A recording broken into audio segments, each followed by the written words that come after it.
है, ये अंतरकामना है, ये मनोकामना है कि जिस तरह से मेवाड़ की धरती और हम सब के, महाराणा प्रताप सिर्फ राजस्थान के नहीं थे, सिर्फ चित्तौड़ के नहीं, सिर्फ मेवाड़ के नहीं थे, भारत के कोने कोने में उनके चरित्र के विषय में, उनका नाम स्मरण करके, उनके विषय में चिंतन करके हम सभी लोगों का सीना चौड़ा होता है। महाराणा के विषय में अभी आज बांसवाड़ा में बोलने का सौभाग्य प्राप्त हुआ तो सबसे भावुक रचना हमारे यहाँ के कवि आदरणीय श्री श्याम नारायण पांडे जी, हल्दी घाटी उन्होंने लिखी, जौहर लिखा और अंत समय तक वो जब भी पाठ करते थे तो इतना भावुक हो जाते थे कि वो रोने लगते थे। एक समय ऐसा आया था कि महाराणा की बेटी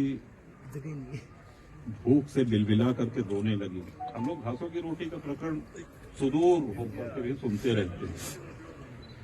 देखिए, भाषण में क्रांति पैदा करना वो एक अलग बात है, लेकिन उसको जीना वो एक बहुत कठिन रास्ता है।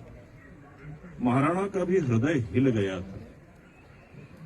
उस समय की पंक्तियों में श्याम नारायण जी लिखते हैं कि सहने की सीमा होती सह सका न पीड़ा अंतर, हाँ संधि पत्र लिखने को वो बैठ गया आसन पर।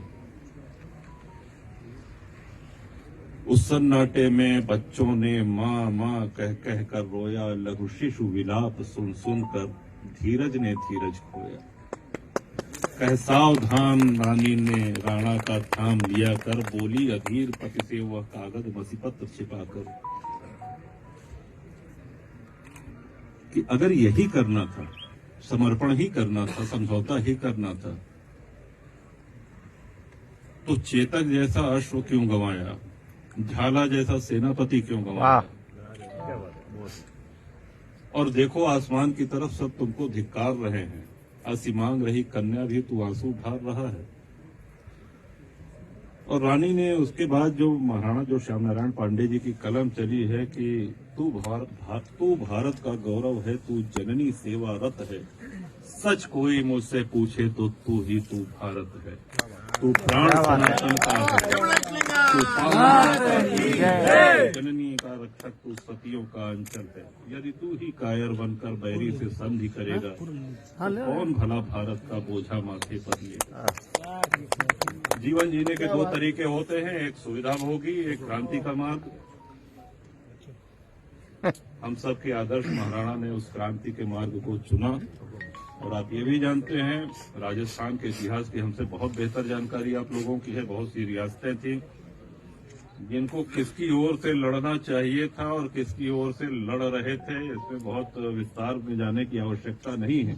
सही फरमाया हुक्म। लेकिन आप ये दुर्भाग्य देखिए कि कितनी रियासतें महाराणा के खिलाफ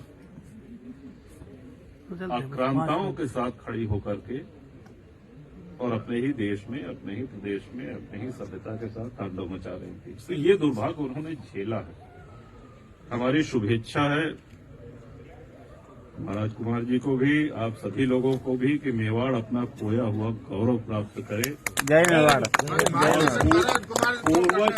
महाराज कुमार की जय। बोलो एकलिंगनाथ की जय। पूर्वजों का तो चाहे देखिए, चाहे आप बप्पा रावल को ले लें, चाहे वीर दुर्गादास राठौर को ले लें, जितनी गिनतियों के बहुत लंबी महापुरुषों की फहरिस्त है। अतीत गौरवशाली है, इसमें कोई दो राय नहीं, लेकिन वर्तमान सशक्त और गौरवशाली बनाना ये आप लोगों के हाथ है। बोलो महाराज कुमार मेवाड़ की जय। और आज लड़ाई भी काफी बदल गई है। आज तोप तलवार की लड़ाई नहीं रह गई है। आज आप लोगों को घास की रोटी खाने की आवश्यकता नहीं पड़ेगी। आज आपको घास की रोटी खाने की आवश्यकता नहीं पड़ेगी। आज रणनीति में हर वर्ग को, क्योंकि महापुरुष की और संतों की, क्रांतिकारियों की कोई एक जाति, कोई बिरादरी नहीं होती, सबको साथ लेकर के चलें। ये भी स्मरण रखें कि जब क्षत्रिय समाज अधिकांश महाराणा के खिलाफ अकबर की सेना के साथ लड़ रहा था, तो साथ किसने दिया? साथ भीलों ने दिया, आदिवासियों ने दिया, ब्राह्मण शाह ने दिया। उनके आधार पर वो सेनाएं महाराणा अपने जीवन के अंत तक लड़ते रहे। आज हमारे उत्तर प्रदेश में भी कई ऐसे जनपद हैं, गांव हैं, यहाँ के लोहा पीटा, उनको लोहार कहते हैं हमारे यहाँ। अब यहाँ कोई दूसरा शब्द हो तो नहीं कह सकते हैं, लोहारी। तो महाराणा जब यहाँ से निकले कि जब तक चित्तौड़ नहीं पा जाएंगे तब तक हम घर नहीं लौटेंगे, उस प्रतिज्ञा का निर्वहन वो आज भी कर रहे हैं। क्योंकि हम लोगों के यहाँ भी है, निर्मल आवास योजना है और कई है कि साहब आवास मिल जाए। तो उन लोगों को जब हमने बुलाया तो कि आप लोगों का आवास नहीं, आप तंबू तान के रह रहे हैं और खटिया पे नहीं सोते हैं, जमीन पे सोते हैं, तो उन्होंने कहा कि तो साहब हमारे पूर्वजों का प्रण है, हम महाराणा के साथ चित्तौड़ से निकले थे और दुर्भाग्य था कि हम चित्तौड़ को वापस नहीं ले सके। और हमारे पूर्वजों ने, और आज भी हमारे यहाँ ये परंपरा है कि जब हमारे पिता जाते रहते हैं, जाने का समय हो जाता है, तो ये संदेश, ये आदेश दे करके जाते हैं कि इस प्रण का पालन करना।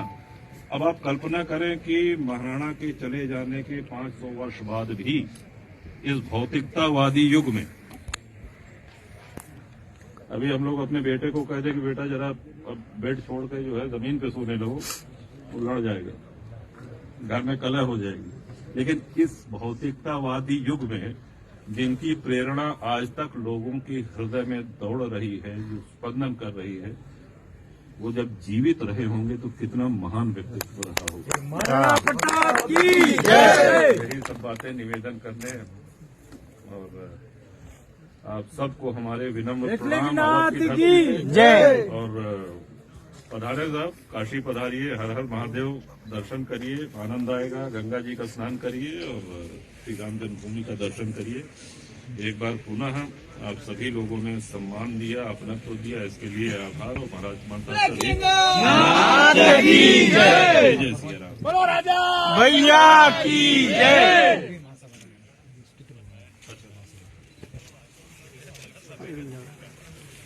थोड़ा सा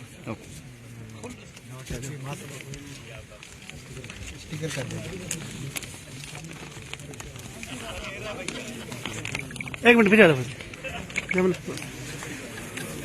और बोल लीजिए बस। राजा जी महाराज की जय। बोलो नाथ की।